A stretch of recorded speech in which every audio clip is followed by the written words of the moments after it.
Dans l'actualité de ce jeudi, célébration de la journée des forces armées, le président Sall invite le commandement à intégrer davantage des modules de réaction à situation de crise.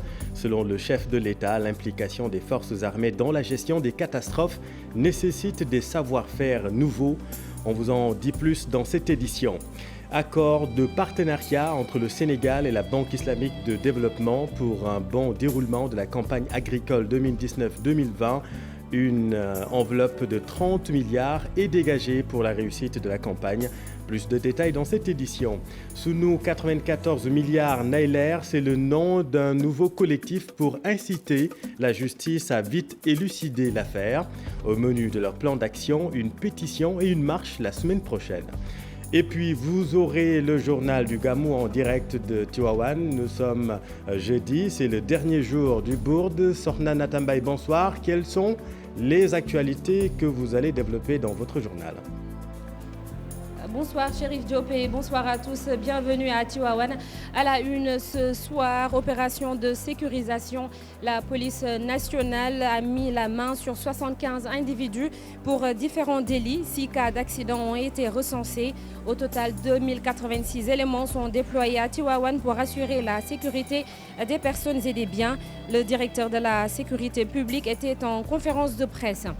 Conseil présidentiel sur la sécurité routière, une annonce du chef de l'État lors de la réunion hebdomadaire du Conseil des ministres. En attendant sa tenue, automobilistes et autres usagers de la route se prononcent sur les nombreux accidents de la circulation, environ 600 morts par an dans le pays. Autre titre, une structure, plusieurs mots. L'hôpital Mame Abdoul Aziz Sy Dabakh de Tivaouane réclame un meilleur traitement. Pour plus d'efficacité, le personnel médical souhaite qu'il soit relevé au niveau 3. Les rideaux sont tombés sur les rencontres scientifiques du Maulid édition 2019. L'éducation et la mendicité des enfants talibés largement discutées. Les participants plaident pour une meilleure prise en charge des 20 000 dards traditionnels répertoriés dans le pays. Et puis, en fin d'édition, nous serons avec Abdoul Hamid Sy, c'est le chargé de la communication du comité d'organisation du Gamou de Tivaouane, Chérif Diop. À tout à l'heure, Anata, pour le développement de ces actualités. Multiplier les exercices de simulation pour optimiser le travail des différents acteurs civils et militaires, c'est le mot d'ordre du chef de l'État en cette journée symbolique des forces armées. Selon le chef suprême des armées, c'est cette cohésion et interopérabilité qui nous garantiront des succès en cas de survenance de catastrophes. Compte rendu, Cheikh Diop et Youssou Baro. Le sergent-chef Amadou, tous les corps de l'armée étaient représentés. Un jour spécial pour l'armée sénégalaise. Des encouragements et félicitations à leur égard pour service rendu à la nation.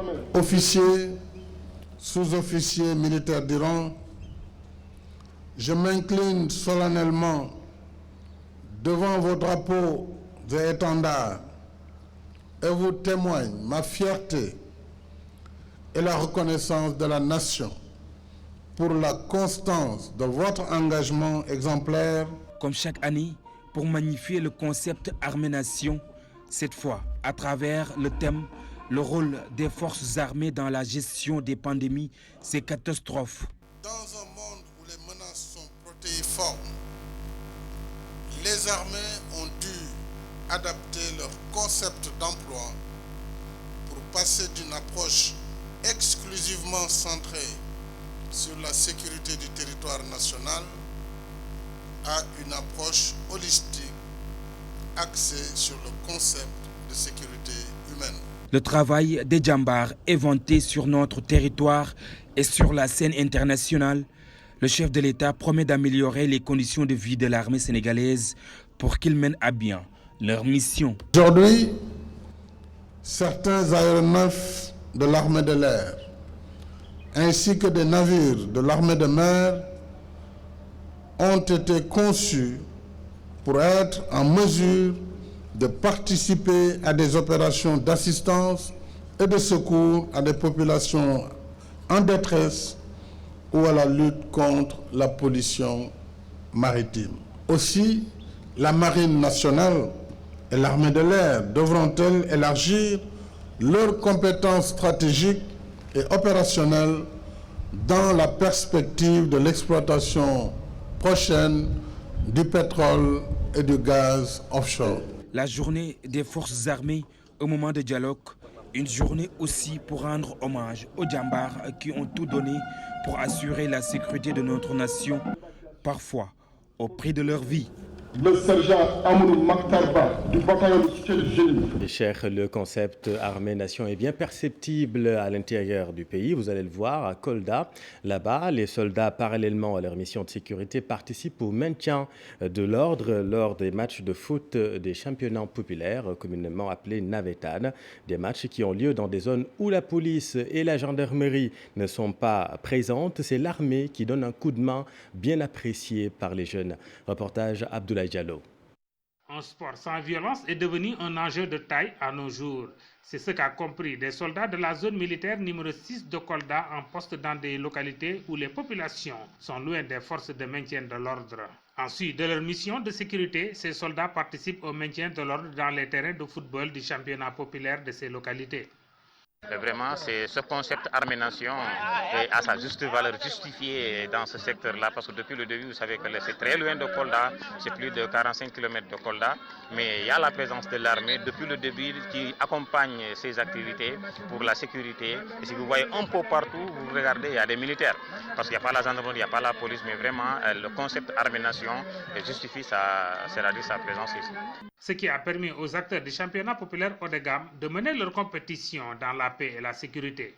Surtout de jouer avec nos violences. Donc les deux équipes, ils ont quand même joué dans le fair play. La chance aujourd'hui avec Souri dans le camp de Medina Samba Diamanka. Donc je les félicite et aussi j'encourage l'équipe vaincue, l'équipe l'ASC Saïkou Sembe. Ce sont également des localités victimes d'un manque criard d'infrastructures sportives. C'est pourquoi la jeunesse en réclame. Là, il n'y a pas d'infrastructure, mais nous, on se détracasse tant peu que mal pour avoir des crintins, pour pouvoir clôturer. Si vous regardez ici, il y a 120 crintins que nous avons achetés à 1500 les crintins. Vous pouvez justifier exactement le coût. Et dans beaucoup de communes du monde rural, pour ne pas les citer, il n'y a pas d'infrastructure digne de son nom. Et donc nous lançons un appel aux autorités compétentes, que ce soit nationales ou locales, de venir en aide à cette jeunesse consciente, à cette jeunesse de développement, pour les accompagner en termes d'infrastructures, pour au moins les mettre dans les conditions minimales, on ne dit pas maximum, mais dans les conditions minimales pour pouvoir s'épanouir. Avec le développement des nouvelles technologies, aujourd'hui la pratique du sport n'est un secret pour personne. Cette jeunesse est prête à affronter n'importe quel podium, disent-ils, s'ils sont mis dans les conditions nécessaires à la pratique du sport. Merci Abdoulaye. Dans le chapitre judiciaire, affaire Petrotim, les auditions se poursuivent au palais de la Dior. L'ancien Premier ministre Souleymane Ndéné Ndiaye a fait faux bond au doyen des juges, arguant que ce dernier n'a pas été courtois dans sa convocation.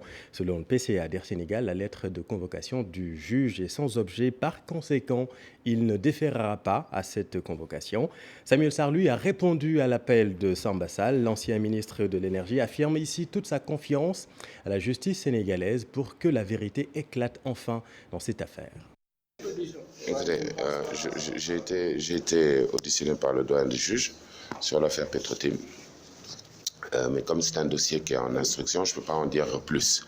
Mais par contre, ce que je peux affirmer ici, et je l'ai déjà dit, ceux qui savent ne parlent pas comme moi, et ceux qui ne savent pas parlent beaucoup et racontent n'importe quoi. Je pense qu'elle va aboutir à quelque chose. Et Maître Ousmane Seye met de l'eau dans le moulin de Maître Souleymane Ndéné Ndiaye. Il a raison de ne pas répondre selon la robe noire. Le doyen des juges ne peut pas convoquer un avocat directement sans passer par le bâtonnier. Écoutons Maître Ousmane Seye.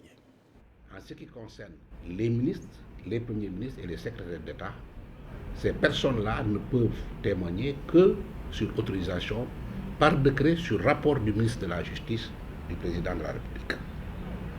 Évidemment, ce n'est pas le cas de Souleymane Ndéné Ndiaye parce que c'est un ancien Premier ministre. On parle des premiers ministres et des ministres qui sont en fonction. En ce qui concerne les avocats, par contre, je rappelle que Souleymane Ndéné Ndiaye est avocat. Il faut aviser le bâtonnier et le juge d'instruction ne veut pas entendre les avocats. C'est la chambre d'accusation qui doit les entendre. Donc je crois que le juge aussi doit tenir compte du statut des personnes, de certaines personnes, à les convoquer comme témoins. Et ce que constate Souleymane Ndéné Ndiaye, ce n'est pas de refuser de comparaître parce qu'il a déjà comparu à la DIC en qualité de témoin. C'est les formes par lesquelles il a été convoqué. Naissance d'un nouveau collectif intitulé Sous nos 94 milliards Nailer. Le collectif citoyen dénonce les lenteurs judiciaires dans cet imbroglio. À leur initiative pour accélérer les choses, une pétition et une marche en fin de semaine prochaine. Magatou Diallo et Tierno Laurent Mendy. Après le dépôt d'une plainte citoyenne devant le procureur contre Mamour Diallo et Tahirou Sarr, le collectif citoyen Sous nos 94 milliards Nailer lance une pétition. Ce collectif veut que les deux accusés répondent de leurs actes. Nous menons une bataille et nous avons également souscrit à une pétition. Cette pétition circule depuis hier à minuit. Nous allons dans les prochains jours aussi mettre un jury populaire pour que la justice et aussi la vérité puissent éclore pour l'intérêt du Sénégal. Autre point soulevé par le collectif, les lenteurs notées dans l'évolution des dossiers qui sont entre les mains de la justice sénégalaise. Nous dénonçons aussi que la justice prend une certaine lenteur. Depuis, nous avons vu que Ousmane Sonko il avait déposé, n'est-ce pas, une dénonciation au niveau de l'OFNAC, de l'IGE, du procureur. Mais la justice est toujours attentiste. Nous appelons aussi à la justice. Cette justice, peut-être que beaucoup de Sénégalais actuellement peinent à croire, de faire son travail, mais aussi de rendre une justice équitable. Au-delà de la pétition lancée, le collectif citoyen Sous nos 94 milliards Nailer soutient qu'une marche sera organisée le 16 novembre prochain pour dénoncer le scandale. L'actualité de ce jeudi, c'est aussi cette lueur d'espoir pour un bon déroulement de la campagne agricole. Le gouvernement du Sénégal, à travers un accord de partenariat avec la Banque islamique de développement, va injecter 45 millions d'euros, soit près de plus de 30 milliards de francs CFA pour la réussite de la dite campagne. Le directeur de la Sonacos s'engage à piloter l'exercice 2019-2020 à bon port. Récit Fatima Touré et Tierno Laurent Mendy. 45 millions d'euros, soit plus de 30 milliards de francs CFA pour réussir une bonne campagne agricole. L'accord de partenariat est signé entre le gouvernement du Sénégal et la Banque islamique de développement. Objectif, appuyer la Sonacos dans l'exercice 2019-2020. Le financement est disponible, vous l'avez entendu, 45 millions d'euros comme première tranche. Et les décaissements, nous les espérons avant fin novembre. C'est pour dire à tous les paysans, à tous les opérateurs économiques que la Sonacos est prête pour démarrer la campagne dès que les plus hautes autorités auront fixé la date de démarrage officiel de la campagne agricole et auront aussi fixé le prix aux producteurs. Des défis, il ne manque pas pour la réussite de cette campagne agricole, précise le directeur de la Sonacos. La Sonacos daaw 85 000 tonnes la jëndoon ren nag jàpp nañu lu mu gàtt ne daan ñu jënd 150 000 tonnes mu nekk lu nga xam ne lu am solo la pour béykat yi mu nekk koppar yu nga xam ne dafay delluwaat ci kaw gi delluwaat ci béykat yi ñi nga xam ne ñoom ñoo ñu jox gerte gi. Entre autres défis, le renforcement des échanges commerciaux. Pour y arriver, 3 objectifs sont fixés. L'année dernière, la Sonacos avait acheté 85 000 tonnes d'arachides, mais cette année, elle compte faire mieux. L'objectif fixé est 150 000 tonnes. Une date sera retenue dans les jours à venir pour lancer officiellement la campagne agricole, mais en attendant, la Sonacos promet de faire mieux que les éditions précédentes. Merci Fatima. La culture fourragère, c'est la nouvelle trouvaille des éleveurs du Baoul pour éviter la transhumance vers d'autres régions du Sénégal. Des ambassadeurs ont été envoyés en formation pour dupliquer le modèle dans toute la région. Voyons tout cela avec Babacar Diouf et Nongonjaï. Dans des régions comme le centre du pays où les fourrages se font souvent rares, les éleveurs sont obligés de faire de la transhumance dans d'autres localités pour nourrir le bétail. Cela avec tout le danger qui va avec. C'est pourquoi des initiatives sont développées dans des régions comme Fatick et Diourbel pour la production de fourrage en toute saison. Hélène Kuhn de la région Aquitaine en France. Mieux elles seront alimentées, mais elles seront en meilleure santé, elles pourront produire. Et donc l'idée c'était de rencontrer des éleveurs qui avaient mis en place une culture qu'on appelle le NEMA, ou Mara-Alfalfa, suite à une visite d'échange dans le Linière l'année dernière, et également de former des personnes à faire des stocks de fourrage pendant l'hivernage pour pouvoir passer la période de soudure et la mise à l'herbe l'année d'après. Une activité qui va relancer l'économie dans cette partie centre du pays, où la majorité des femmes et des jeunes étaient sur le départ pour les grandes villes. Parce que bénéfice bi bari na macha allah bénéfice bi ëpp na tuuti 100% sax ci biir suñu commune suñu jigéenu commune développement bu yaatu la ci suñu jigéenu commune parce que li la nit di nappe di la jox mu jàngal la ni ñuy nappe moo gën. À côté de ces cultures fourragères, les populations bénéficiaires ont démarré l'élevage caprin à grande échelle. Merci Babacar. À Tambacounda, le commissaire aux enquêtes économiques Bakary Ndiaye est catégorique. Les revendeurs de la baguette de pain à plus de 165 francs seront sanctionnés. Il exhorte les consommateurs à dénoncer tout pratiquant de prix illicite tant pour la baguette que pour le sac de 50 kg de farine qui se vend actuellement entre 18 000 et 18 500 francs CFA. Bakary Ndiaye, le chef du service régional du commerce, s'est prononcé au sortir du conseil régional de la consommation. Il est interrogé par Moussa Omar Gueye et Amadou Djedjou. Ajouter un différentiel de transport de 700 francs, ce qui fait que le sac de la farine ordinaire de 50 kg nous revient à 18 000 francs. Et pour la farine améliorée, le prix est à Dakar à 17 800 francs. Toujours, on a ajouté un différentiel de transport de 700 francs, ce qui nous fait un prix de 18 500 francs pour l'ensemble du territoire régional. Le pain, on a introduit un nouveau format de 240 grammes qui doit être vendu à 200 francs. Je tiens aussi à rappeler que pour ce dernier format, que la vente n'est autorisée qu'à l'intérieur de la boulangerie ou bien au niveau des prolongements de la boulangerie, c'est-à-dire si le boulanger dispose de kiosques au niveau de la commune, il faut encore qu'il prouve que cette kiosque-là lui appartient. Après, la vente sera autorisée. Mais si ce n'est pas ça, la vente n'est pas autorisée dans les boutiques. Il est bon aussi de préciser que les anciens formats de pain qui étaient là sur place, il y avait deux formats déjà. Un format de 210 grammes qui devrait être vendu à 165 francs et un format de 125 grammes qui est vendu à 100 francs. Voilà, les commerçants n'ont qu'à bien se tenir parce qu'un Ndiaye ne badine pas avec la baguette. Merci Moussa Omar. Et puis retenez Maître Aïssata Tall Sall, nommé envoyé spécial du chef de l'État. La mairesse de Podor remplace à ce poste Aminata Touré, devenue présidente du Conseil économique, social et environnemental. Vous le savez, Aïssata Tall Sall avait soutenu le président Macky Sall lors de la dernière présidentielle.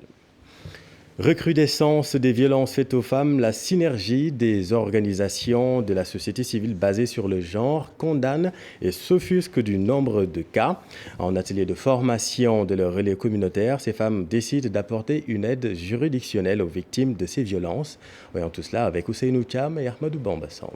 En atelier à Rufisque, la synergie des organisations de la société civile pour l'élimination des violences basées sur le genre se préoccupe de la recrudescence des femmes sauvagement assassinées au Sénégal. On avait plus ou moins connu une petite accalmie depuis le décès, le meurtre de Binta Kamara de Tambacounda. Mais on se rend compte que cela a repris et met en déliquescence la sécurité des populations particulières, en général des femmes en particulier. Ce dont on se rend compte avec les violences basées sur le genre, surtout s'agissant des violences sexuelles. 2019 est une année, comme on dit, une année macabre pour les femmes. 12 meurtres qui ont eu comme précédent un viol. C'est trop. Ces femmes des organisations de la société civile réclament également la criminalisation du viol au Sénégal. Le projet de loi qui est là, on doit l'accélérer pour voter une loi, cette loi sur la criminalisation du viol, mais également demander à que cette loi soit accompagnée de mesures permettant son effectivité. Il ne faut pas qu'on s'arrête à une simple criminalisation, à une simple loi. Il faut que cette loi soit accompagnée pour dissuader les auteurs de violence. Par ailleurs, ces femmes s'activent pour apporter une aide juridictionnelle aux victimes des violences basées sur le genre à travers la formation de relais communautaires. Merci Ousseynou. La prévention du diabète, ça se passe aussi en milieu carcéral. L'association de soutien et d'assistance aux diabétiques a organisé une journée de dépistage au camp pénal. Suivons pourquoi Baye Omar Gueye est la directrice de la maison d'arrêt pour femmes. Pour nous, la famille, ce n'est pas seulement la famille extérieure, mais il s'agit aussi des maisons d'arrêt où il y a des femmes et des hommes qui sont quand même qui y vivent, et nous avons voulu, dans le cadre de l'égalité devant l'accès à des soins de santé de qualité, de pouvoir venir permettre à cette partie de la famille également de pouvoir bénéficier des séances de dépistage pour savoir s'ils ont la maladie ou pas, et de travailler dans le cadre de la sensibilisation. Les partenaires ont compris que le fait d'être en prison ne prive pas la personne de tous ses droits. La personne est seulement privée de son droit d'aller et de venir. Donc tous les autres droits, sont là, et nous comptons vraiment s'engager auprès de nos partenaires pour organiser des journées pareilles dans l'avenir. Et puis un mot sur le secteur des télécoms. Avec la contre-offensive d'Orange, de nouvelles offres sont proposées aux clients. Un pas de plus dans l'inclusion numérique selon l'opérateur historique. Alors s'agit-il quand même d'un ajustement à l'assaut du trublion Free ? Pas du tout, répond le patron du groupe Sonatel. L'initiative s'inscrit plutôt dans l'acte 5 de la transformation digitale du pays. Plus qu'un opérateur, vous avez vu que nous avons également beaucoup d'initiatives dans le sens de développer cet écosystème numérique et de fédérer les initiatives d'autres acteurs qui ont la même vision que nous, œuvrer ensemble pour la transformation digitale du Sénégal et apporter la contribution de l'économie numérique à l'émergence du pays. Nous étions déjà sur un objectif atteint en ce qui concerne la baisse des tarifs. Et pour faire cela, nous avons, depuis 6 ans, investi massivement pour développer notre réseau, augmenter les capacités, mais surtout l'étendre sa couverture pour être au plus proche des Sénégalais. Nous sommes aujourd'hui à l'écoute de tous nos clients, des 10 millions de clients, et nous avions pour cœur de rendre cette illimité accessible à tous. Cette démarche que nous avons initiée depuis plusieurs années et continuer à œuvrer sans relâche à l'inclusion numérique et sociale. Propos recueillis par Ndeye Thiaba Aliba. Visite de courtoisie du ministre malien de l'Habitat à GFM en prélude au Salon de l'Habitat prévu au Mali au mois de février 2020. Le ministre a été reçu par Youssou N'Dour. Le patron de GFM va soutenir dans la promotion des logements sociaux au Mali. Écoutons le président Youssou N'Dour. Un grand plaisir de recevoir monsieur le ministre ici et une forte délégation. Il y a un grand événement au mois de février. Je viens de donner mon accord pour aller accompagner cet événement, non seulement personnellement, mais aussi donner des concerts. Ce sont des initiatives qu'il faut encourager parce qu'entre nos pays, il faut qu'il y ait beaucoup plus de choses. Et moi, j'encourage cela parce que nous pensons que l'habitat, c'est un secteur très important. Les Africains doivent avoir un habitat, et avoir des maisons, avoir des appartements et vivre décemment. Il a accepté d'être l'ambassadeur du salon et j'en suis doublement heureux. Donc, à la fois officiellement, le Sénégal sera le pays invité d'honneur et Youssou N'Dour, pour l'appeler ainsi, sera présent pendant le salon pour porter la culture africaine et aussi le salon. Et puis un mot de sport, Coupe du Monde U17 Brésil 2019. Le Sénégal s'arrête en 8e de finale, battu par l'Espagne hier, 2-1.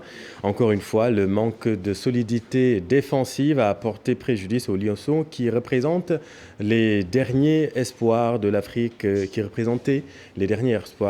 dans cette compétition. Cher Sadibou Diarra et Amadou Ba. Pas d'exploit de l'équipe nationale U17 du Sénégal au Mondial Brésil 2019. Elle s'arrête en 8e de finale face à l'Espagne. Une défaite 2-1. Avec 5 buts encaissés en 4 matchs, les Lionceaux ont parti de leur porosité défensive tout au long du tournoi. Les 8 buts inscrits démontrent par contre l'efficacité des protégés de Malick Daaf. Certains ont même fait une forte impression. Oh, that is superb! What a strike! Comme le Sénégal, aucune sélection africaine n'a dépassé le seuil des 8e de finale. Une grosse déconvenue pour l'Afrique, qui avait l'habitude de briller dans cette catégorie. 8e de finaliste, 2 victoires, 2 défaites pour sa première participation à la Coupe du Monde des cadets. Le Sénégal n'a pas à rougir de ses performances, mais continuer le travail. Merci cher Sadibou, c'est la fin de cette édition. L'info continue dans Soir d'Info. Aram, vous recevez M. Daouda Gueye de la plateforme Arligne Bok. Merci beaucoup, Chérif Diop.